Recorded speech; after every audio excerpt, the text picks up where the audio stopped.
Le dossier de cette édition sur le poisson de la discorde. 10 € le kilo, qui dit mieux. Le panga incarne depuis des années l'élevage à bas coût, le poisson low cost, comme disent les anglo-saxons, chair gonflée à l'eau, goût aseptisé, et pollution. Le panga qui inonde la planète a été boudé en Europe. Qu'en est-il réellement? Faut-il s'en méfier? Dossier réalisé par Anthony Joly et Tatiana Daligo. À côté des sardines et des cabillaud, un poisson s'est invité depuis quelques années sur nos étals. Le panga, un poisson à chair blanche, proche de la sole. 1237 tonnes sont consommées chaque année en France. Il est sans arrêt et surtout bon marché. 10,90 € le kilo, 2 fois moins cher que le colin par exemple. Le poisson parfait, peut-être un peu trop. Depuis quelques années, il a mauvaise réputation. Pourquoi son prix est-il si bas? Dans quelles conditions est-il élevé? Quels sont les secrets d'un poisson devenu le favori des industriels et des cantines scolaires?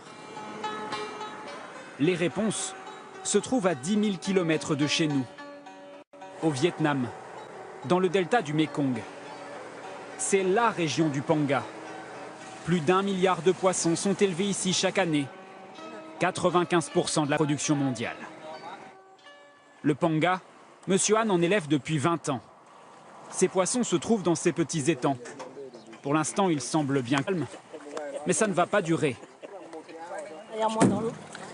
Car regardez, c'est l'heure du déjeuner pour les poissons.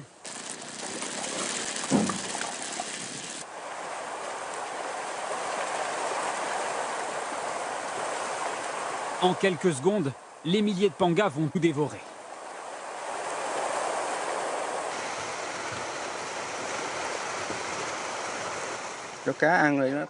Grâce à ça, ils vont grandir plus vite. Ils adorent ça.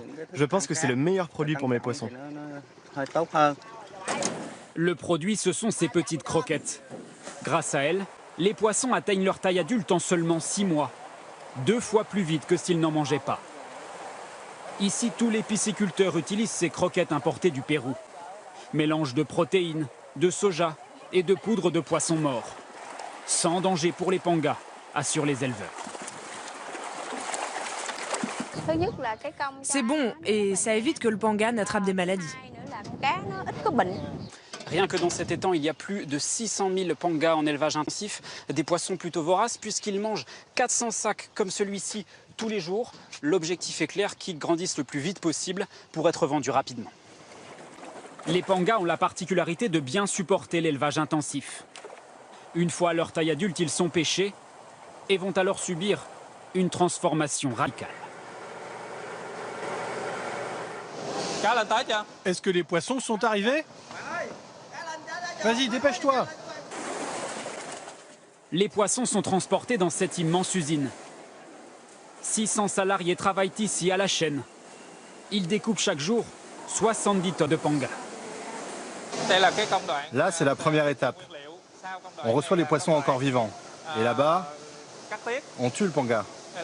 Après ça, les employés le découpent et en font défiler là-bas. Le rythme imposé est soutenu. Une dizaine de secondes seulement pour découper 2 filets. Et dans le bâtiment d'à côté, tout aussi impressionnant. Les ouvriers retirent les dernières imperfections des poissons. Puis les filets sont plongés dans ces grandes lessiveuses pendant 20 minutes. Cela ressemble à des tambours de machines à laver. À l'intérieur, de l'eau et des additifs. C'est pour empêcher la déshydratation du poisson quand ils sont stockés dans les chambres froides. Ça leur donne aussi un meilleur goût. L'additif utilisé, du polyphosphate, un produit autorisé en faible quantité seulement. Il permet de retenir l'eau dans les poissons. Les pangas pèsent plus lourd et sont ainsi vendus plus cher. Cette technique a déjà été pointée du doigt plusieurs fois en France par la direction de la répression des fraudes. En 2013, elle relevait qu'un panga sur 2 provenant du Vietnam était gonflé à l'eau. Le polyphosphate rend aussi le poisson incolore et inodore. Il peut alors être mangé à toutes les sauces dans tous les pays du monde. Malgré ces additifs, l'usine nous le certifie, elle respecte les normes sanitaires. Mais est-ce le cas partout?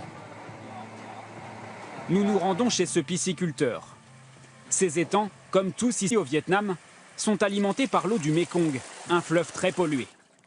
Alors régulièrement, le pisciculteur pêche quelques poissons pour vérifier s'ils ne sont pas malades. Il prélève un petit morceau de chair et l'analyse au microscope. Ce poisson est sain, il n'a pas de bactéries.